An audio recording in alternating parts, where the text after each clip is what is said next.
Alam mo ba kung ano ang itsura ng langit noong ipinako si Jesus sa krus? Naglalagablab sa galit ang mga anghel habang pinagmamasdan ang anak ng Diyos na hinamak, binugbog at ipinako sa krus. Hinawakan ni Miguel ang kanyang nagliliyab na espada at sumigaw, "Bakit ito pinahihintulutan? Hayaan mong wasakin ko ang sangkatauhan ngayon din."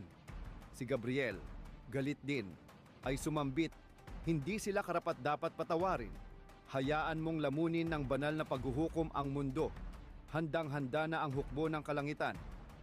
Ang mga serapin at kerubin ay naghanda ng bumaba upang gawing abo ang buong mundo. Habang pasan ni Jesus ang mabigat na krus, halos ihampas na ni Miguel ang kanyang espada. Isang hampas lamang ay sapat upang wakasan ang sangkatauhan magpakailanman. Ngunit nanatiling tahimik ang trono ng langit hanggang sa sumigaw si Jesus sa matinding pighati, Diyos ko, bakit mo ako pinabayaan?"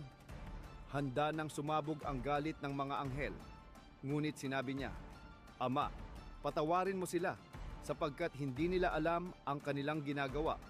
Tumigil ang langit. Ibinaba ni Miguel ang kanyang espada. Lumuha si Gabriel. Nagtagumpay ang banal na pagtitiis laban sa puot. Ibinigay ni Jesus ang kanyang espiritu, ngunit kanyang nakamit ang katubusan para sa sangkatauhan.